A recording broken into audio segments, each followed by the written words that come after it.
Before we start, tell me which country you're watching from, and don't forget to like, subscribe, and turn on notifications for more unbelievable HOA and Karen stories. It all began on a quiet Friday morning deep in the pines of northern Montana, where a man named Richard Bell owned a peaceful lakeside cabin. The property sat on 20 acres of private woodland surrounded by a fence, accessible only through a single gated driveway that led down to the cabin and private dock. Richard had built it with his own hands 10 years earlier, a retreat from the chaos of city life and, more importantly, a refuge from nosy neighbors. But peace is a fragile thing. When a new homeowners association formed a few miles up the valley, Richard had ignored their flyers and invitations. His land wasn't part of their development, and he intended to keep it that way. That didn't sit well with the HOA's self-appointed president, a woman everyone in the county knew as Karen Davenport. Her reputation preceded her like a warning siren. She believed everything within sight of her cul-de-sac was under her management, whether it was her business or not. For months, she had sent letters demanding Richard register his property with their association. He'd thrown them away. Then came emails, then phone calls, each one more aggressive than the last. He thought that would be the end of it, until the day she decided to take things further. That Friday, as Richard was restocking firewood and preparing for a quiet weekend with his brother and a few fishing friends, a convoy of vehicles started rolling up his gravel road. SUVs, minivans, and a few sedans, each one packed with people dressed like they were headed to a weekend retreat. Within minutes, the private clearing outside his gate looked like a festival parking lot. Richard froze in disbelief. Dozens of people were unloading coolers, tables, and speakers. A large banner flapped in the wind reading, "Welcome to the Davenport HOA Retreat."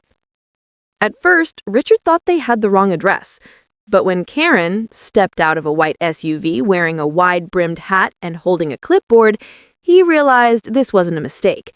She looked like she was running an event, shouting orders, pointing toward his cabin and telling guests where to set up the grill area. She had told everyone, a full 100 guests, that she had reserved his private cabin for the weekend. She claimed it was part of a community package deal, that she had authority over the land, and that he was just a caretaker. Richard's jaw tightened as he realized the scale of her lie.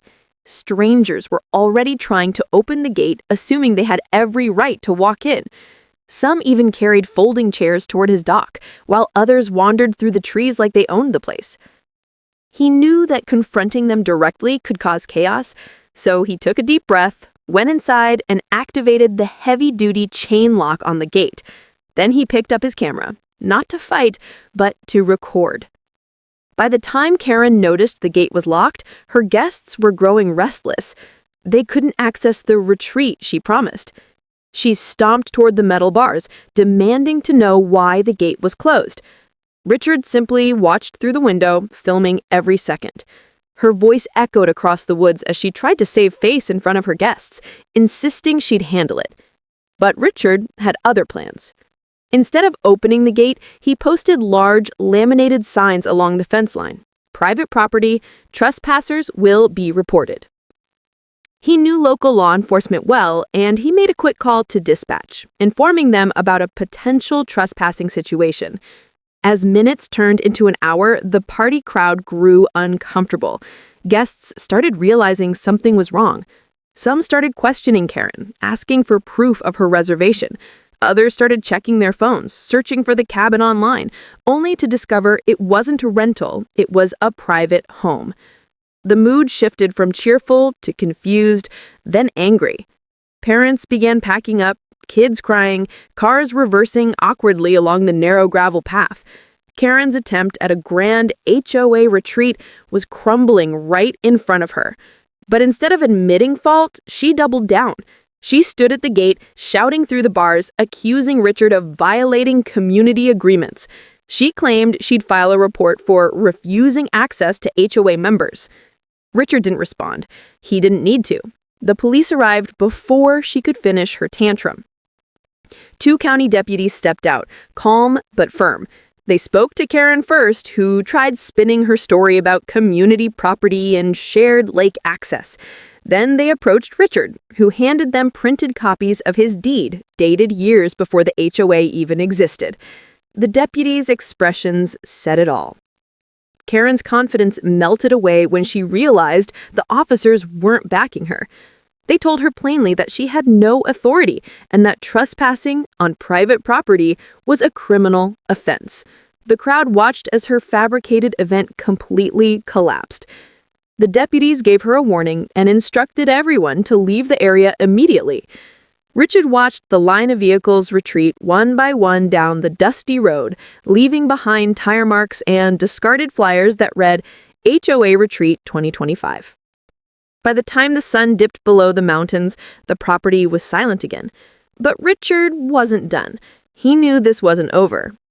Karen wasn't the kind of person who gave up quietly, and if she thought she could humiliate him in front of half the valley, he planned to return the favor legally, strategically, and publicly.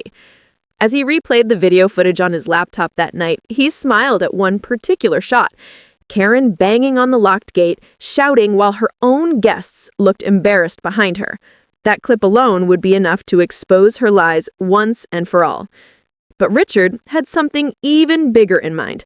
If she wanted to play games with his property, he was going to make sure the entire town saw who she really was. The stage was set for something far more satisfying than revenge, a public lesson in humility. After the last car disappeared down the gravel and the echo of Karen's tantrum faded into the pines, Richard didn't celebrate. He cataloged. He backed up footage to 3 drives, time-stamped each clip, and labeled every recording with surgical precision. It wasn't enough to rely on the deputy's warning. People forget warnings. Paper dissolves. A viral clip lasts forever. Richard started by mapping the narrative. He wanted the exact chronology on public record. Karen's social posted invitation to our lake retreat, the convoy rolling up the drive, Karen's claim at the gate, and, most crucially, the deputies telling her she had no authority. He pulled the county property records, printed the HOA formation documents, and circled dates with a red pen. His deed predated the HOA, plain as print. He sent a polite but firm notice to the HOA's mailbox, letting them know he had recorded the incident, that deputies had been present, and that any future trespass would be prosecuted. He also CC'd the county clerk. Then he went local. He walked the neighborhood and knocked on doors, not to scold, but to connect. People who had previously shrugged at Karen's letters now wanted details. They told him their own stories, fines for porch lights, letters about wind chimes, threats over a single painted rocking chair. One elderly couple admitted they'd paid a late fee to keep Karen quiet about their garage renovation. Another family produced an envelope stuffed with unsigned violation notices. Richard asked permission to copy those documents. Everyone said yes. Someone handed him a stack of HOA meeting minutes with crucial redactions and vague line items. It all fit together like a jigsaw puzzle. He built a file heavy enough to sit on. Photos, scanned PDFs of the HOA handbook, which conveniently omitted any clause about reserving private cabins, deputies' notes, witness statements, and the viral footage cued and edited into a concise 3-minute package. He added narration markers so a viewer would never be confused, time, place, and the exact law that applied. He didn't embellish, he let the facts speak with the blunt force of evidence. Richard also reached out to the county's legal aid office. He wanted the record formalized, an official complaint filed, not a neighborhood spat whispered over coffee. The legal aid paralegal listened and then filed the complaint that afternoon. That simple act shifted the story from he said, she said into an administrative investigation. Then came media. He knew the local news loved a small-town train wreck, but Richard wanted more than sensational angles. He aimed for accountability. He contacted a reporter at the county paper with a calm email, clear subject line, attached evidence, and an offer to make all footage available. Within 24 hours, a journalist called back. The paper's web headline the next morning read like a slow fuse. Local HOA president accused of coordinating trespass at private cabin. The clip of Karen pounding on the gate set embedded below the article. As the story spread online, the HOA's control tactics faltered. The message boards that Karen had formerly used to coordinate enforcement notices were now full of neighbors asking uncomfortable questions. The HOA's Facebook page went quiet. One of Karen's longtime allies on the board, an accountant who'd always supported her heavy-handed fines, called a surprise internal meeting to demand transparency. A faction of residents, previously complacent, whispered about dissolving the HOA entirely. Predictably, the board moved into damage control mode.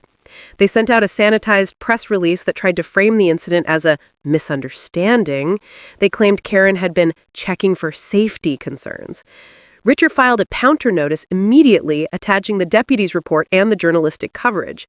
He also delivered copies of the video to every mailbox in Pine Ridge Estates, printed on plain paper with a short summary.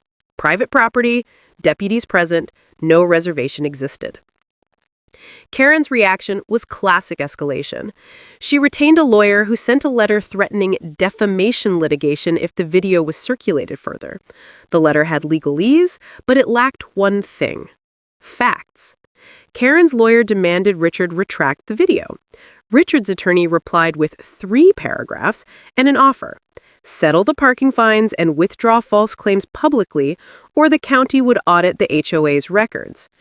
Karen's lawyer folded into defensive legalese. The situation began to smell like money laundering through HOA fees, an ugly scent Richard couldn't ignore. Richard stepped up the pressure strategically rather than theatrically. He sat down with the deputy who'd responded to the gate and asked for an affidavit. The deputy's account was measured.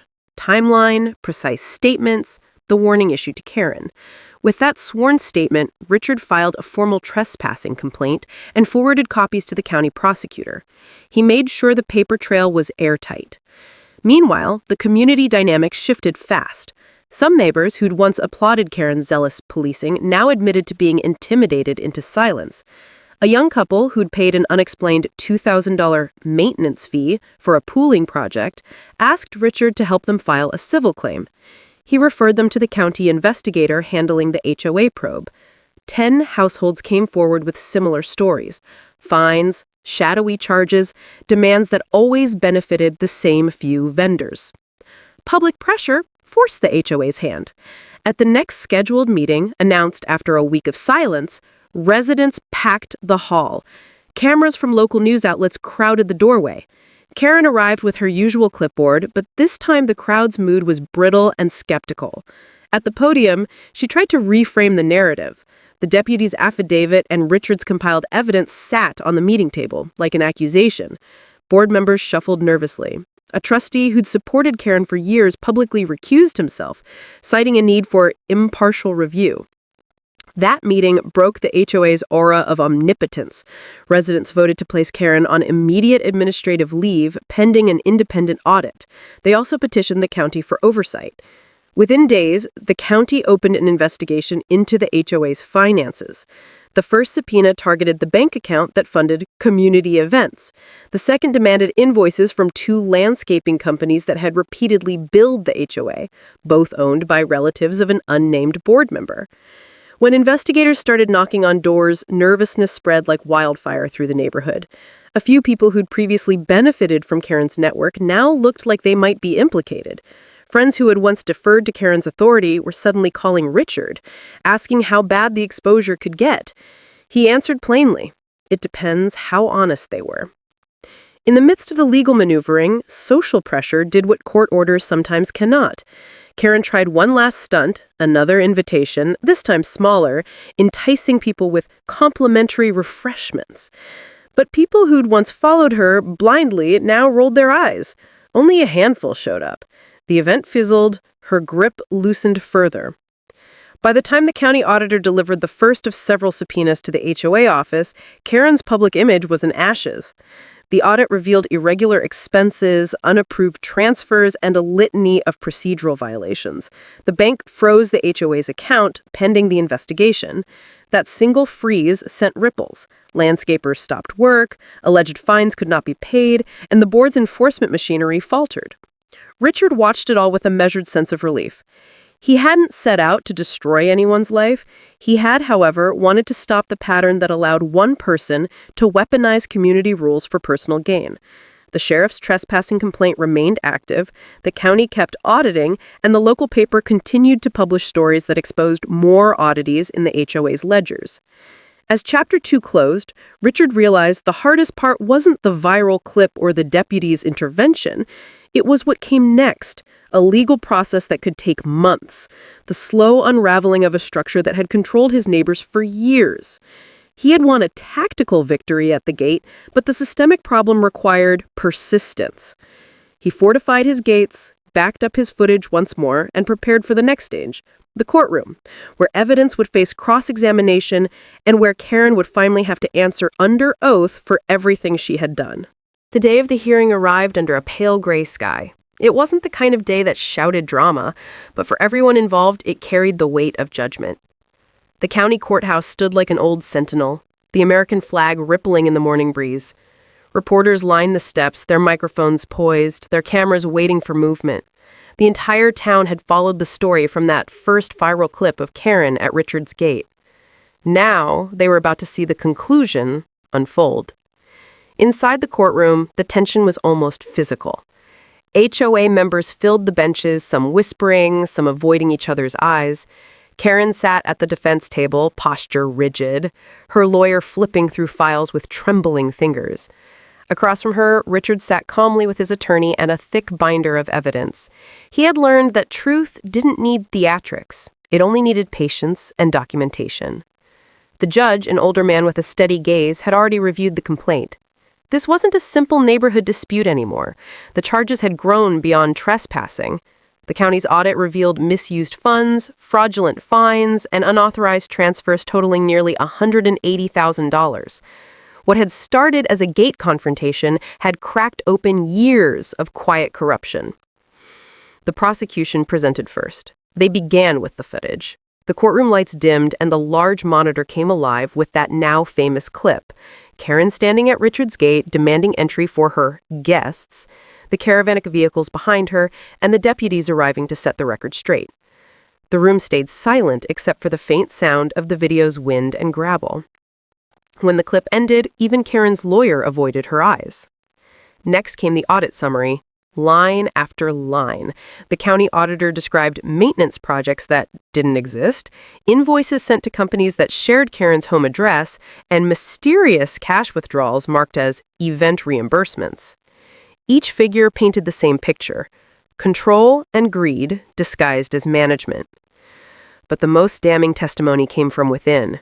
Two former board members, neighbors, who had served under Karen, stood to testify. They described how Karen had pressured them to sign blank approval forms, how she had threatened them with removal from the board if they questioned her expenses, and how she manipulated HOA funds to reward those who supported her. They were nervous, but their words hit harder than any financial record. Karen's lawyer tried to pivot the narrative. He argued that the trespassing incident was an overreaction, that Karen had believed the property was under community management, and that any financial irregularities were clerical mistakes. The judge listened without expression. When the lawyer finished, the courtroom felt emptier than before, as though his words had drained what little defense remained. Richard's attorney rose next. Calmly, he presented the timeline.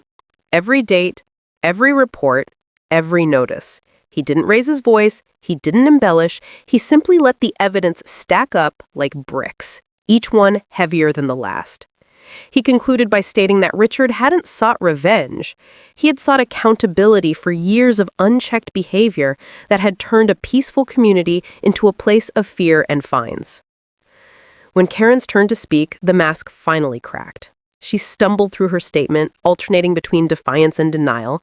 She accused neighbors of conspiring, blamed Richard for her public humiliation, and claimed she had acted in the community's best interest. But when the judge interrupted to ask why HOA funds had been wired to her personal account, her confidence dissolved. Her voice faltered, then faded into silence. The judge's ruling was decisive. The court found Karen guilty of multiple counts of fraud, misuse of community funds, and trespassing. She was ordered to pay restitution, stripped of her position, and barred from serving in any HOA capacity for life. The county would appoint a trustee to manage the HOA until new elections could be held. And as for Richard, the judge commended him for his restraint and diligence in handling the situation lawfully. Outside the courthouse, the crowd erupted, not in chaos, but in relief. Cameras flashed, reporters spoke into microphones, and the story spread across the country. Headlines appeared online within hours. HOA president convicted after viral gate showdown. The video that had started it all now symbolized something larger, the moment ordinary homeowners realized they could fight back against abuse of authority. Back in Pine Reed's estates, the change was visible almost immediately. The no trespassing signs on Richard's property stayed, but now they stood as quiet reminders, not barricades. The HOA board was restructured, elections were held, and a new committee took over, one that valued transparency and fairness. Meetings that had once been tense and fear-driven now focused on actual community improvement, road maintenance, safety lighting, and local charity events. Richard declined any leadership role. He didn't want power. He wanted peace. His cabin became a local symbol of standing your ground without losing your temper.